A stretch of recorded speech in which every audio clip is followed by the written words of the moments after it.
ኦሮሞኛ የምትናገር ከሆነች ክላሰርም ተሸከም ምናምን ጽዳትም ትሁን ግን አስፈጻሚው አካል ራሱ የሚፈራት ነው። ብልጽግና መስመር የለውም። የብልጽግና መስመር ኪስ አውላቂነትና ማጭበርበር ነው። ከአማራው የባሰ ከትግራዩ የባሰ አደገኛ ክፍፍል ያለበት እና ጊዜ እየጠበቀ ያለ ምናልባትም ብልጽግና ወደ መውደቂያውና ወደ መሞቻው ሰዓት እየተቃረበ ሲመጣ ይሄ ኃይል ሊፈነዳ የብልጽግና የስልጣን መሰረት ከዚህ በኋላ ያለው ጦርነት ነው። ይሄ ማስቀደም ያለብን ህዝብ ነው። የስንታየው ጉዳይ ተራ ጉዳይ። አሁን አማራው መፍጠር ያለበት መሪ ብቻ ነው። ተቋምን መፍጠር አለ። አንድ ሆኖ ተሰባስቦ የሚመጣ ኃይል ሲፈጠር የብልጽግና የሞት ትንሣኤ የሚበሰርበት ነው።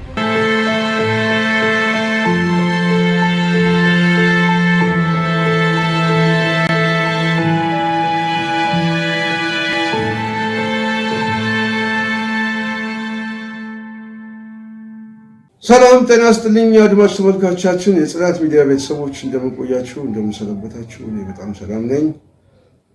ዛሬም እንደተለመደው በአዲስ ፕሮግራም መጥተናል። ይሄ ፕሮግራማችን በዋናነት አንድ ፕሮግራም ይዘን የመጣ ነው።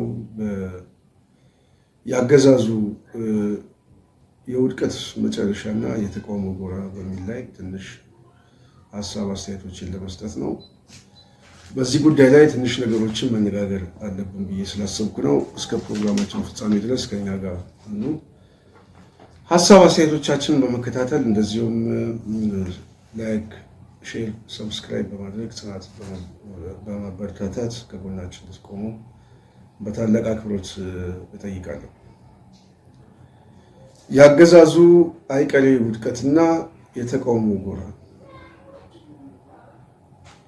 እንግዲህ የብልጽግና መንግስት ባለፉት 7 ዓመታት ወደ ስልጣን ከመጣ ጊዜ ጀምሮ በኢትዮጵያ ውስጥ የፖለቲካ ማዕከል የስበት ማዕከሉን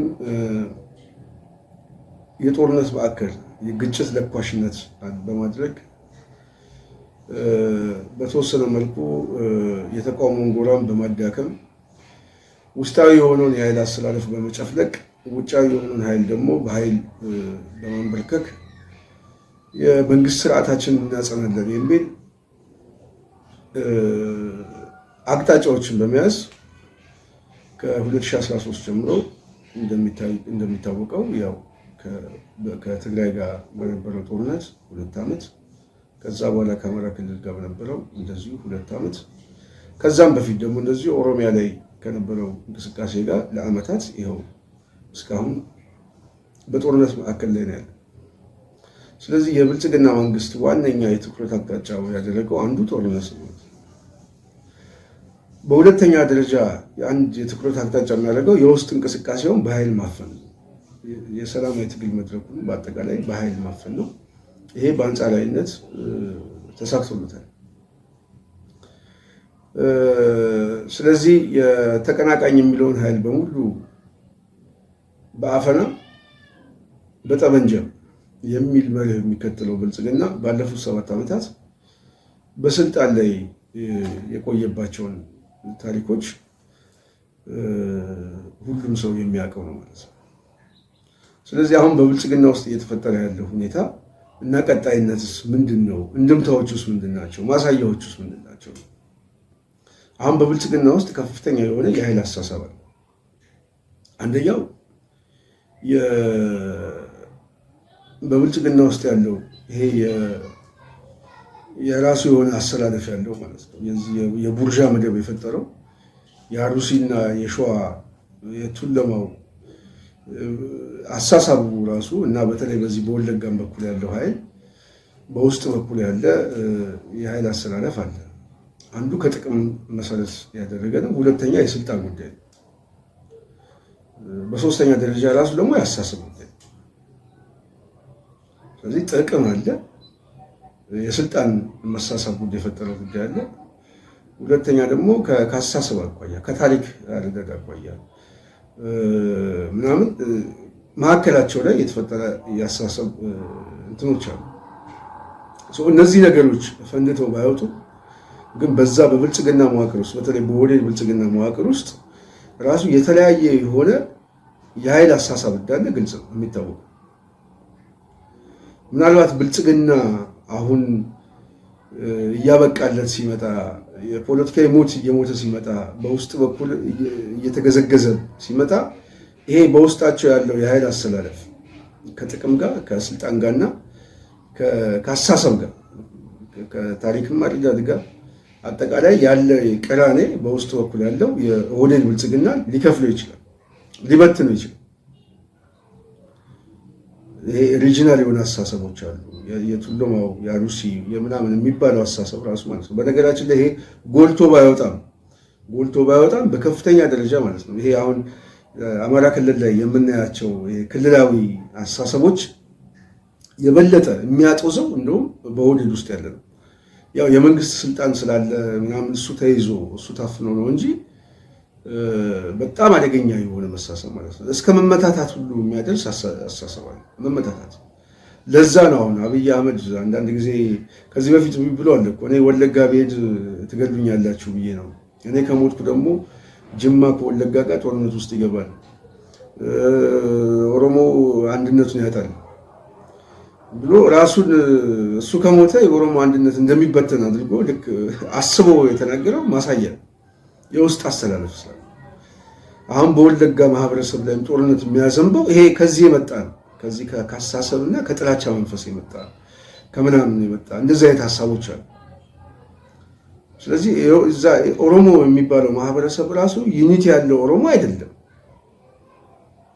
ምክንያቱም አንዱ ገዳይ አንዱ ሟች ነው የምናየው ስለሆነ ማለት ነው። ኦሮሞ የሚባለው ማህበረሰብ ራሱ አሁን በአየርም በምድርም እየተደበደበ ነው ያለው። በተለይ ወለጋ አካባቢ ያለው በዚህ በቱለማዎች በሸዋዎች በኩል ደግሞ ያሉትን የፖለቲካ ሊቃን ደግሞ እንዴት አድርገው እያሰሩ እንዴት አድርገው እያሳደዱ እንዴት አድርገው እንደሚገድሏቸው ራሱ እነታየ ምናምን ማሳያዎች ናቸው ራሱ አገፋፉ ማለት።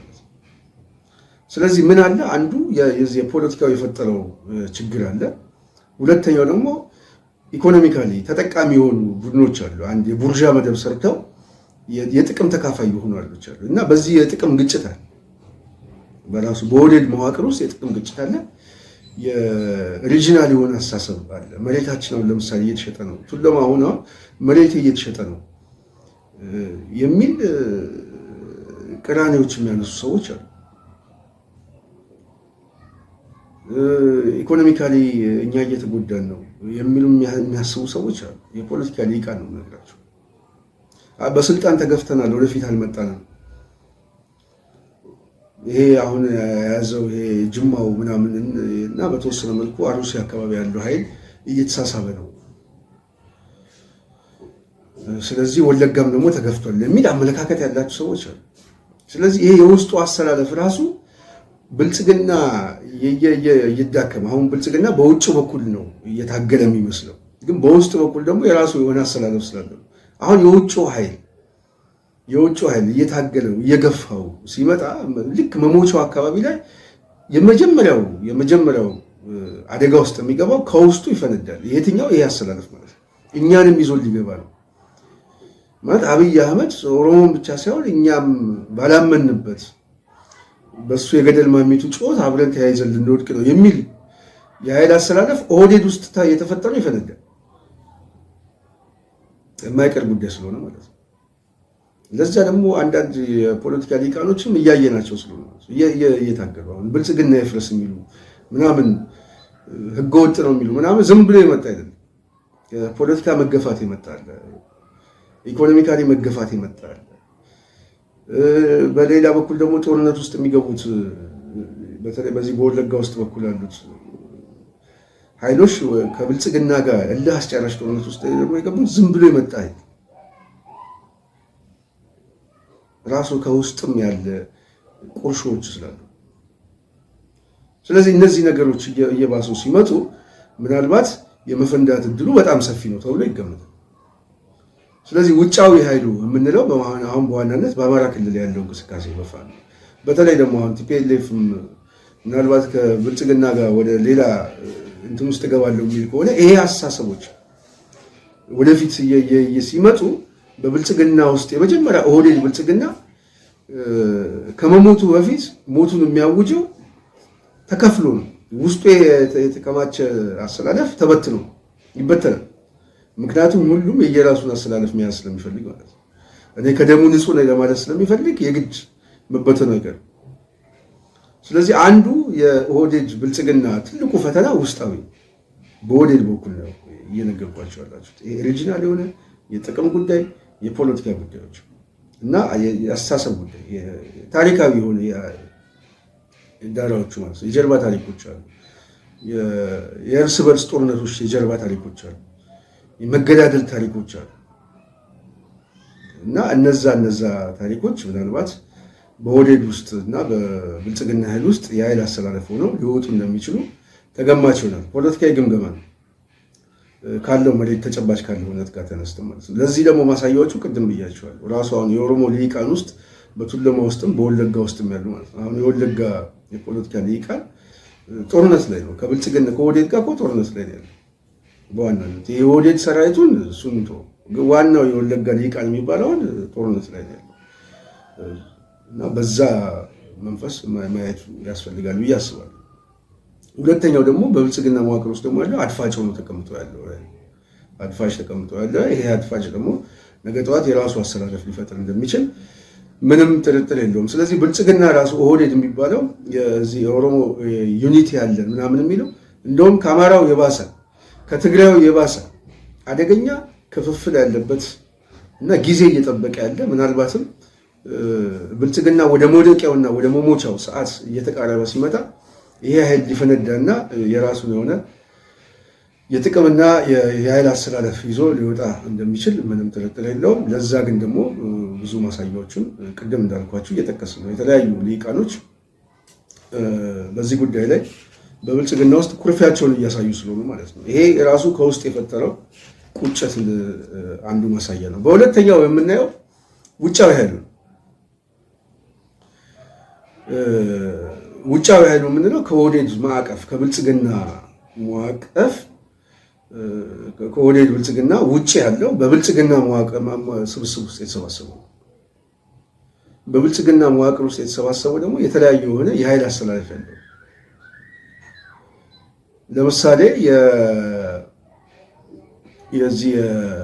የኦህዴድ ብልጽግና ዋነኛ መንፈስ አንዱ ገዥነት ብቻ ሳይሆን ከገዥነትም የሚጠቀምበት የጥቅም መሰረቱ በዋናነት ስልጣን ብቻ አይደለም፣ ጥቅምንም መሰረት ያደረገ ተጓዳኝነት አለው።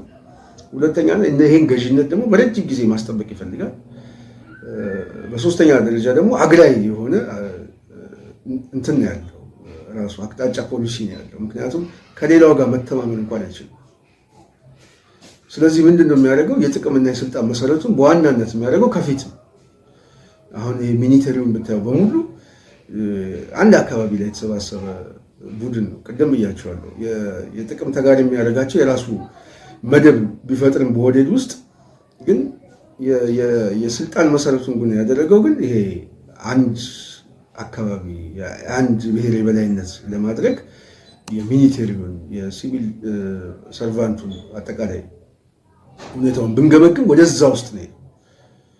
የደህንነት መዋቅሩን ብናየው አጠቃላይ በሀገሪቱ ውስጥ ያለው ትላልቅ ስልጣኖቹ በዋናነት ያለው በዚህ በኦህዴድ እጅ ነው እና ይሄ የፈጠረው ደግሞ ኩርፊያዎች አሉ። በተለይ እነዚህ ደሃጣን ተገፍተናል የሚሉ ኃይሎች ሁሉ ባይናገሩትም በውስጣቸው ያለ ግን ኩርፊያዎች አሉ። ሁለተኛ ጠቅላይ የሆነ አስተሳሰብ፣ አሁን ይሄ ጠቅላይነት የሆነ ሁሉን ሰልቃጭነት ከአዲስ አበባ እስከ ድሬዳዋ እስከ ሞያሌ ድረስ እሄዳለሁ፣ ሲዳማን ሁሉ ጠቀልላለሁ ብሎ የሚያስብ ማለት ነው። ወሎን ሁሉ ጠቅልዬ አዲስ አበባን ጠቅልዬ ምናምን ብሎ የሚያስብ የፖለቲካ ልሂቃን ተጨባጭ የሆኑ ማሳያዎች ስላሉ ይሄ በተለይ በዚህ በሌሎቹ ብሔሮች ላይ የሚታይበት መነጽር ራሱ በጥርጣሬ የሚታይ ነው። የጉራጌው ማህበረሰብ፣ የሲዳማ ማህበረሰብ ምናምን እነዚህ በተለይ ደቡብ ውስጥ ያሉት እንዴት አድርጎ በትኖ እንደጨፈለቃቸው። ለምሳሌ አርባ ምንጭ ላይ እኮ የዚህ እንትኑን እንኳን ይሄ ምንድነው ስሙ ፓርክ እንትኑን እንኳን ጠቅልሎት ወደ እንትን ለመውሰድ እንቅስቃሴዎች እንዳሉ የሚታወቅ ነው። ጌዲዮ ግጭቶች እንዳሉ። ስለዚህ የጉራጌ ማህበረሰብ እንዴት አድርጎ በትኖት ለመጠቅለል ወደ ጫፍ እንደሄደ በተጨባጭ ማሳያ ነው። ሲዳማን እንዴት አድርጎ ሊውጥ እንዳሰበ አሁን በሲዳማ ውስጥ ራሱ የተፈጠረ የፖለቲካ ቅራኔዎች በዚህ በደቂቃን ውስጥ ራሱ የተፈጠረ ኦህዴድ እየታየ ያለበት ሁኔታ ማሳያ ነው።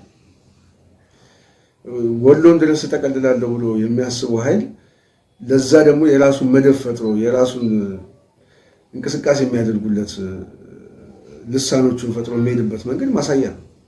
አዲስ አበባ ላይ አዲስ አበባን ለመጠቅለል የአዲስ አበባ ጥያቄ በዚህ በናሽናል ዲያሎግ በኩል አዲስ አበባ የኛ መሆኗን አውጁና በሱ ጉዳይ ላይ እናውራበት ብሎ አጀንዳ ቀርጸው ከጨፌ የሰጡበት ማሳያዎች ናቸው። ድሬዳዋን የጠየቁበት።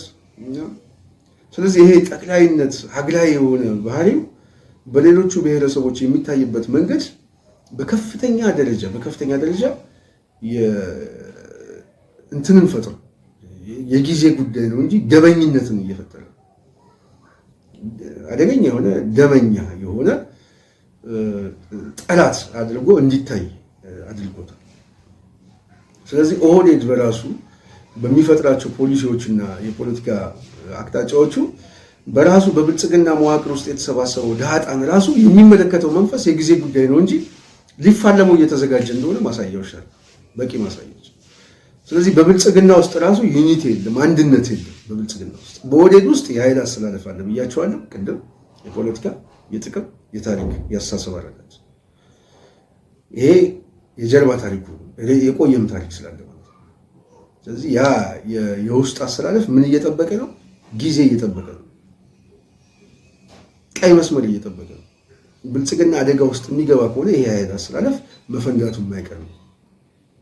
ሁለተኛው በብልጽግና ውስጥ የተሰባሰበው ኃይል ደግሞ በኦህዴድ ፖሊሲና አግላይ የፖለቲካ አመለካከቱ ደግሞ ደመኛ ጠላት አድርጎ የፈጠራቸው ብሔረሰቦች አሉ።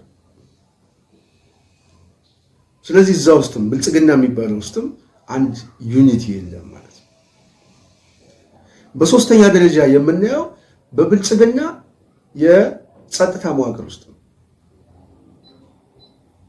እና ቢሮክራሲ ውስጥ በብልጽግና የጸጥታ መዋቅር ውስጥ የተለያዩ የሆኑ የገዢና የተገዢ የባለቤትና የአገልጋይነት ስሜት የሚሰማው የጸጥታ መዋቅር አለ። ጠመንጃ የሚሰጠው አለ፣ ዱላ የሚሰጠው አለ፣ ታማኝ አለ፣ አገልጋይ አለ እና ራሱ የጸጥታ መዋቅር ውስጥ የኦህዴድን ስልጣን የአብይን ስልጣን የሚጠብቅ ሚኒሻ ነው ወይ ብሎ የሚጠይቅ የጸጥታ መዋቅር እየተፈጠረ ነው።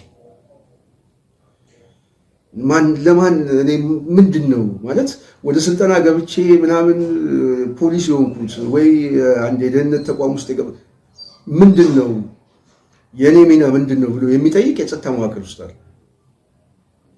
በዚህ በጸጥታ መዋቅር ውስጥ ያለው ስብስብ እያደገ ሲመጣ ይሄ መንፈስ እያደገ ሲመጣ ለኦህዴድ በራሱ እና ለአገዛዙ ለብልጽግና ራሱ አደጋ ነው። ግን ምን ይጠብቃል? ይሄ ጸጥታ መዋቅር የሚሆን የሚመጣለት አጋዥ ነገር ይፈልጋል። የሆነ ተስፋ ይፈልጋል፣ የሆነ ፍንጭ ይፈልጋል።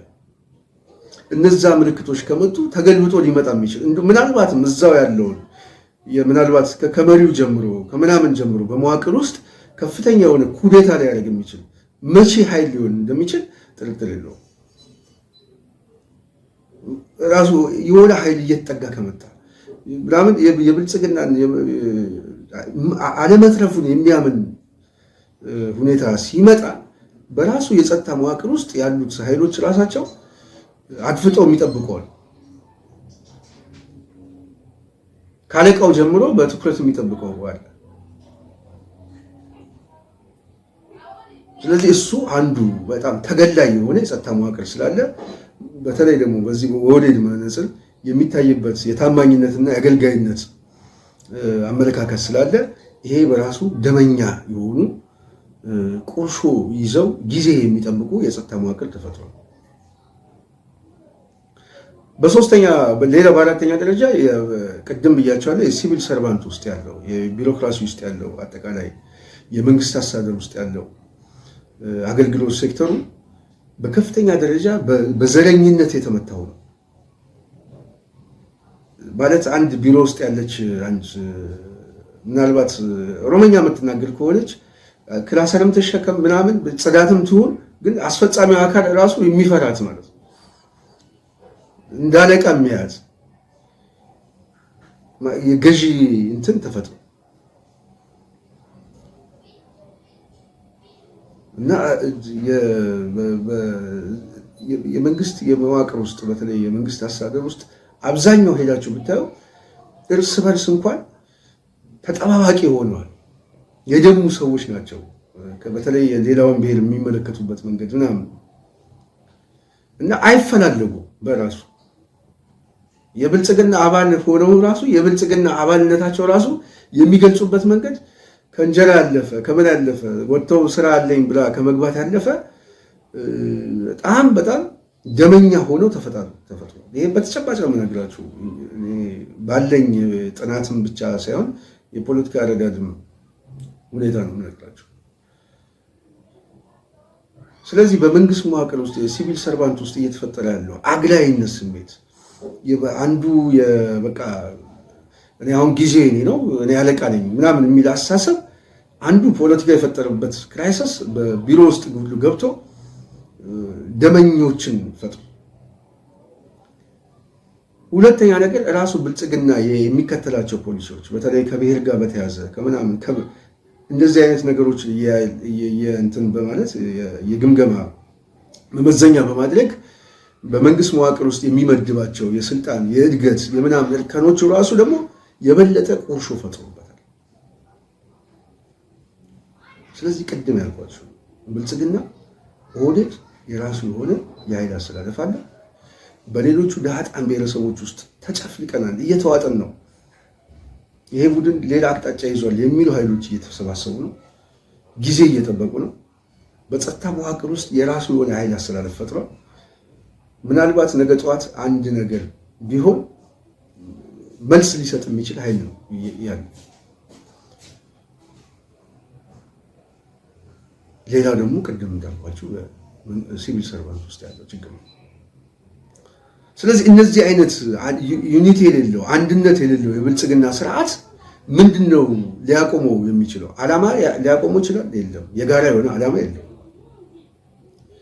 ብልጽግና መዳረሻና መነሻና መዳረሻ ግቦች አሉት። ለዛ ግቦች እሞትለታለሁ የሚል ሰራዊት አለ? የለውም። የብልጽግና የድጋፍ መሰረት ማን ነው? የድጋፍ መሰረቱስ በዘላቂነት ህይወት እስከ መስጠት የሚቆይ ነው? አይደለም። ሚኒቴሪ ውስጥ የጸጥታ መዋቅር ውስጥ እየተፈጠረ ያለው የኃይል አሰላለፍ ነገ ጠዋት የሆነ ኃይል ቢመጣ ይሄንን ተቋቁሞ ተሸክሞ እስከ መጨረሻው ድረስ ህይወት የሚሰጥ ነው? አይደለም። ጥሎ የሚፈረጥጥ ነው። እሱ ብቻ አይደለም፣ ሊመታታ ሁሉ የሚዘጋጅ ነው። አንዱ አንዱን እየጠበቀ ነው ያለው። ስለዚህ እነዚህ አመለካከቶች ምንድናቸው?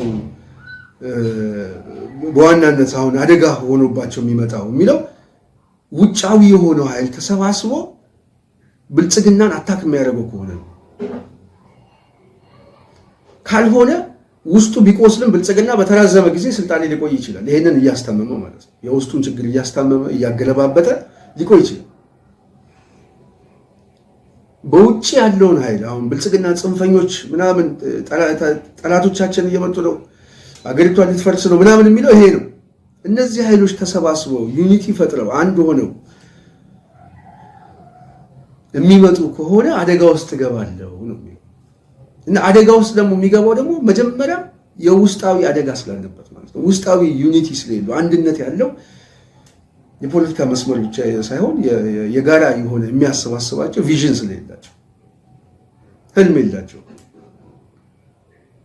ኢህአዲግ መስመር ኃይልና ምናምን ነው የሚለው፣ መስመር አለኝ ነው የሚለው፣ ለመስመሩ እሞታለሁ ነው የሚለው። ብልጽግና መስመር የለውም። የብልጽግና መስመር ኪስ አውላቂነትና ማጭበርበር ነው። እዛ ውስጥ ደግሞ የራሱ የፈጠራቸው ደግሞ የራሱ መደቦች አሉ፣ የራሱ የጥቅም ተካፋዮች አሉ። በዛ የጥቅም ተካፋዮች ደግሞ የተፈጠረ የኃይል አሰላለፍና ቁርፊያዎች አሉ። ስለዚህ በጋራ የሚያቆመው የሚሞትለት አጀንዳ የላቸውም። ስለዚህ ምኑን ነው የሚፈሩት? ከውጭ ተሰባስቦ የሚመጣው ላይ ከውጭ ተሰባስቦ የሚመጣው ኃይል ደግሞ ምን መፍጠር አለበት? አንድነት መፍጠር አለበት። አንድነት ፈጥሮ ህብረት ፈጥሮ ተሰባስቦ ወደፊት የሚመጣ ከሆነ ብልጽግናን ሳይመታው በስብስቡ በስሙ ብቻ የመጀመሪያውን የማፍረስ እርምጃ ይጀምራል። ራሱ ይሄ ዩኒቲ ተፈጠረ የሚለው ራሱ ብልጽግናን ያፈርሷል። በውስጥ ያለው ቅድም ያልኳቸው የጸጥታ መዋቅርን ያበረታቷል። ወደ እርምጃ ለመሄድ ወደ አክሽን ለመሄድ ተስፋ ይሆናል። ይሄ አኩርፎ እየጠበቀ ያለው ዳጣን እየተዋጥን ነው የሚለው ብሔረሰቦች ሌሎቹ ደግሞ ተስፋ ይዛል። በወዴድ ውስጥ እየተፈጠረ ያለው የኃይል አስተላለፍና መሳሰብ እኔ ከደሙ ንጹህ ነኝ ለማለት የኃይል አስተላለፉ ወደ አደባባይ ይወጣል። ስለዚህ አማራው መሰባሰብ አለበት፣ ዩኒቲ መፍጠር አለበት የሚባለው ይሄ። ሌላውም በተመሳሳይ። ስለዚህ በዋናነት አሁን ብልጽግና እያስደነገጠ ያለው ይሄ ነው። ይሄ ከውጭ ተሰባስቦ የሚመጣብኝ ኃይል የፖለቲካ መሰረት ይዞ ተጠናክሮ ወደፊት የሚመጣ ከሆነ ውስጣዊ አንድነት ስለሌለኝ እበተናለሁ። እኔ ስበተን ደግሞ አገሪቷ ትፈርሳለች የሚለው ለዛ ነው። በራሱ የቆመበት ማንነት ስለሌለው ማለት ነው። ስለዚህ ጽንፈኛ ነው ምናምን የሚለው አንዱ እሱ ሆኖ በቀጣይ ምንድን ነው የብልጽግና እንትኑ ይሄ ከሀገር ማፍረስ ጋር የተያዘ ከምን ጋር የተያዘ ዲስኮርሶቹ የሚመጡት በዚህ። ስለዚህ እንደዚህ አይነት አደጋ ውስጥ ያለ አገዛዝ ምንድን ነው ማድረግ የትኩረት አቅጣጫው አሁን ከተባለ ቅድም ብያቸዋል። አንዱ በውስጥ በኩል ያለበት የመበተን አደጋ ነው። ሁለተኛ በውጭ በኩል ያለው የኃይል አስተላለፍ እየተጠናከረ መምጣቱ፣ በተለይ የአማራው የኃይል አስተላለፍ ተጠናክሮ ባለፉት 2 ዓመታት በኃይል ለመምጣት የሚያደርገው እንቅስቃሴ የፈጠረበት መዳከም፣ የፖለቲካሊ መዳከም፣ የኢኮኖሚካሊ መዳከም፣ ተስፋ ማስቆረጥ ምናምን በሰራዊት ውስጥ የሚታየው ነገር ሁሉ በተለይ በመንግስት መዋቅር ውስጥ እየተገዘገዘ መጡ። ውስጥ ደግሞ የመጣ የራሱ የፈጠረው ባለፉት 7 ዓመታት የፈጠረው የተለያየ የፖለቲካ ቀራኒዎች ደግሞ መደቦችን ሰርቷል። የጥላቻ መደቦችን ነው። ስለዚህ ይሄ ኃይል እየተጠናከረ የሚመጣ ከሆነ አደጋ ውስጥ እገባለሁ። ስለዚህ መጠናከር የለበትም የሚለውን አቅጣጫ ስለሚይዝ በተደጋጋሚ ጊዜ በፕሮፓጋንዳ ለማፍረስ በኃይል አልቻለውም በፕሮፓጋንዳ ለመምታት ምናምን የሚጥረው በዛ ምክንያት ነው። ዩኒቲ ተፈጥሮ አንድ ነገር ተፈጥሮ የሚመጣ ከሆነ በራሱ በስሙ ብቻ አንድ እርምጃ የብተናውን መንገድ ይጀምርለታል። ብልጽግና የሚያበቃለት የሞት ጣር ውስጥ የሚገባበት እንትን ውስጥ ይገባል ማለት ነው። ከውስጥ ያለው የኃይል አስተላለፍ ቅድም ያልኳቸው የጸጥታው መዋቅር የምናምን ደግሞ አዲስ ተስፋዎችን ይዞ ይመጣል። ስለዚህ ይሄ ከሆነ የትኩረት አቅጣጫው ምን መሆን አለበት? የብልጽግና የትኩረት አቅጣጫው ራሱን ለማዳን የትኩረት አቅጣጫው አንዱ ምንድነው? ውስጣዊ ችግሮቹን ውስጣዊ የብተና አደጋው በወዴድ ውስጥ ያለው የኃይል አስተላለፍ የጥቅም የፖለቲካ አስተላለፍ የፈጠረው መጓተት በብልጽግና መዋቅር ውስጥም የፈጠረው አደገኛ የሆነ ቁርሾ ውጫዊ ኃይል ታክሎበት የሚመጣ ከሆነ አደጋ ውስጥ ልገባ እችላለሁ ብሎ ስለገመገመ የኃይል ማዛባትና የትኩረት ማስቀየሻ አጀንዳ ይፈልጋል። ቢቅ የሆነ ይሹ። ስለዚህ የኃይል ማዛባትና የትኩረት አቅጣጫ ይሹ አሁን ዋነኛው ምንድነው? ጦርነት ነው። ጦርነቱ ደግሞ ውስጣዊ ጦርነት ምንም አይነት ይሹ አልሆነም፣ አጀንዳ አልሆነበትም። የፕሮፓጋንዳ ስራው የወታደራዊ እንቅስቃሴው ምናምን ነገር ተዳክሞበት ውጫዊ ማድረግ አለብኝ። ውጫዊ ስናደርገው ይሄ ብሔራዊ ስሜት የሚለውን ነገር ማነቃቃት የምንፈጥርበት እድሎች እንፈጥራለን። ኢትዮጵያ አትፈርስም፣ እንደዚህ እናጸናታለን እንደ አባቶቻችን ምናምን የሚለው ቋንቋ አንዱ በአማራው በኩል ያለውን የኃይል አስተላለፍ ያዛባልኝ፣ የድጋፍ መሰረት የሚለውን ያዛባዋል። ሁለተኛ ውስጣዊ የብልጽግና ሊፈርስ የተዘጋጀ የብልጽግና ውስጥ ያለ መዋቅር በተወሰነ ደረጃ በመደናበርም ይሁን በዝምታ ነገሮችን ማረጋጋት እንችላለን። እድሎች ይኖሩናል። ጸጥ ማስደረግ ይቻላል። ስለዚህ ብልጽግና አደጋ ውስጥ ነው ያለው። ብልጽግና ከውስጡ የሚጀምር አደጋ ውስጥ አለ። ውስጣችን ራሱ አንድነት የለንም። አንድነት ብቻ አይደለንም፣ ለውጥ ፈላጊ ይበስቷል። ስለዚህ እየተጠባበቅን ነው። ሁላችንም ምላጭ ይዘን 11ኛውን ሰዓት እየተጠባበቅን። ስለዚህ ያለን አማራጭ አዲስ አጀንዳ መምጣት አለብን የሚል ግምገማ የፖለቲካዊ ግምገማ። ስለዚህ የብልጽግና አሁን ዋነኛው መዳኛ ምርጫ ምናምን የሰላም ካውንስል መፍጠር ምናምን አይደለም፣ ጦርነት ነው። ጦርነት ብልጽግናን ለማዳን የሚሄድበት መንገድ ብቻ ነው። የብልጽግና የስልጣን መሰረት ከዚህ በኋላ ያለው ጦርነት ነው። በነገራችን ላይ ይሄ ፖለቲካል አናሊሲስ የምሰጣችሁ ተጨባጭ የሆነ እውነታው ነው። መሬት ላይ ካለው ሁኔታ የተነሳ ግምገማ ነው። ስለዚህ በጦርነት እድናለሁ የሚል ህልም ያለው ብልጽግና ጦርነት የመጀመር አቅጣጫውን እያሳየን፣ ምናልባት ይሄ ጦርነት በቅርብ ጊዜ ይዋለዳል። በቅርብ ጊዜ የሚዋለደው ምን ሲሆን ነው? የአማራው ኃይል ተሰባስቦ ተጠናክሮ ሲመጣ፣ ሲሰባሰብ፣ ዩኒቲ ሲፈጠር። አሁን የትግራይ ኃይሎችም እንደውም ከዚህ ከፕሪቶሪያ ስምምነት ጋር ከህወሓት ህጋዊ ስም ጋር በተያያዘ ከፍተኛ የሆነ ጭቅጭቅ ውስጥ ተገብቷል። ምናልባት ህጋዊ ሰውነታችን የማይረጋገጥ ከሆነ በቀደመ ስማችን ወደ ነበረው እንመልሰዋለን እያሉ ነው። ስለዚህ ከህወሓት ጋር ሊኖር የሚችለው ፍጥጫ ወዴት ሊያመራ እንደሚችል ግልጽ ነው።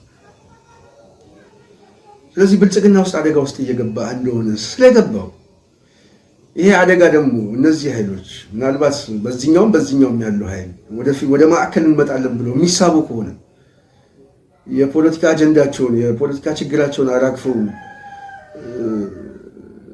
ብልጽግና ከዚህ በኋላ አጠቃላይ ለእኛም ለህልውናችንም ለሀገሪቱም አደጋ ነው ብለው ወደፊት የሚመጡ ከሆነ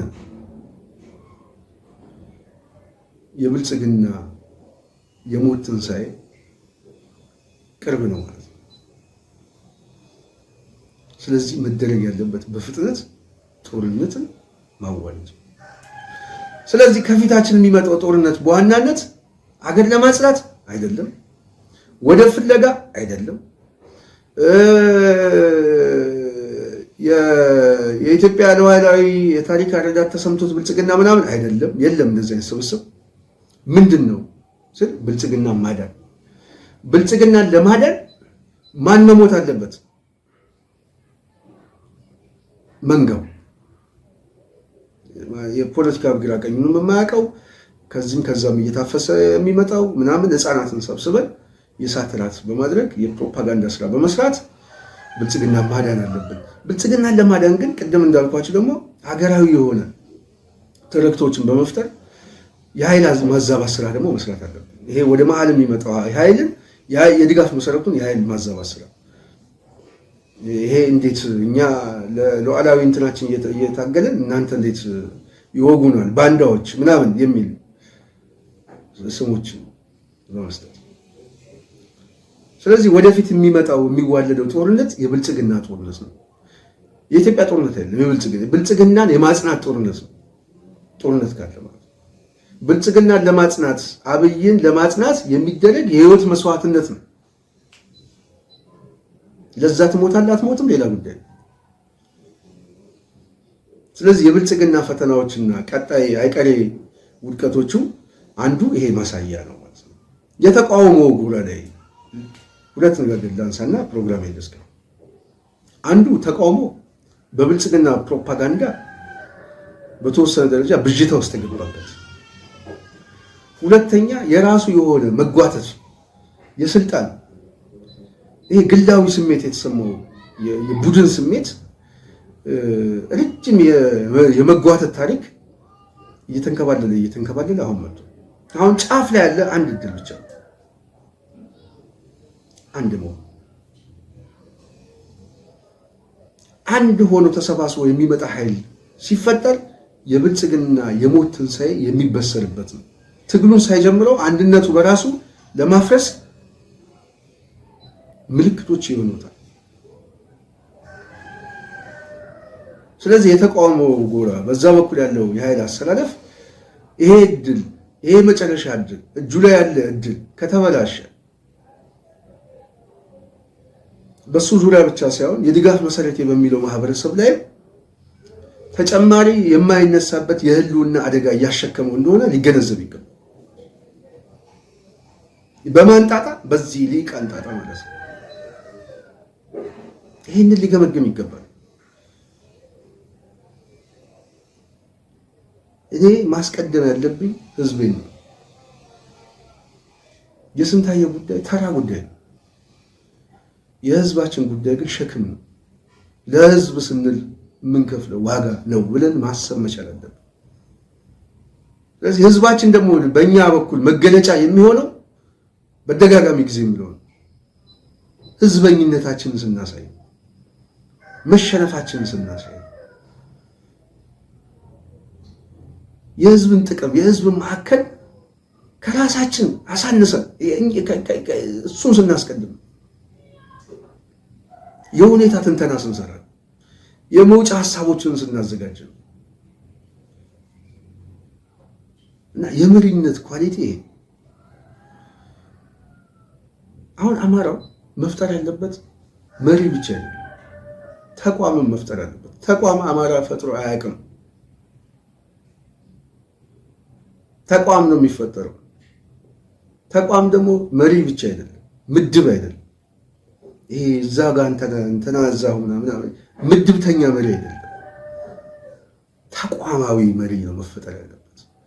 ቼን ኦፍ ኮማንድ ያለው ቀጥተኛ የሆነ ትዕዛዝ ከላይ ወደ ታች የሚወርድ ያ በተቋም የሚሰራ ተጠያቂነት ያለው መርህ ያለው ዲሲፕሊን ያለው ከምንም በላይ ኮዙን የሚያውቅ ለኮዙ ህይወትን የሚከፍል ለሚከፍልለት ኮዝ ደግሞ በመርህና በዲሲፕሊን የሚታነጽ አሰራር ስርዓት መፍጠር አለበት። ይህንን ስርዓት አማራው ማለማመድ ያለበት አሁን ነው። አሁን ካለማመደ እነዚህ ቅድም ያልኳቸው ያኮረፉት ኃይሎች ነገ ጠዋት መንግስት ሲሆን ተስፋ አለን ብለው እንዲያስቡ የሚያደርጋቸው ሲያሳይ ነው። በተግባር ሲያሳይ ተቋማዊ አሰራሩ አንድነቱ ዩኒቲውን ሲያሳይ ዲሲፕሊኑን ሲያሳይ መንግስት ነው። መንግስት መሆን ይችላል፣ አገር መምራት ይችላል፣ ሌሎቹንም ማስተዳደር ይችላል ተብሎ መታሰብ መቻል አለበት። መች ዛሬ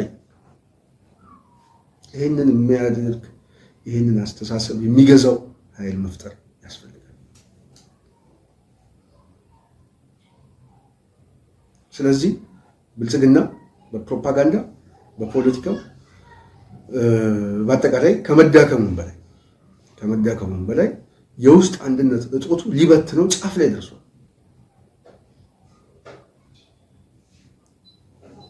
እድሎች ያለው መንጋ ነው ውጫ ኃይሎች ጋር።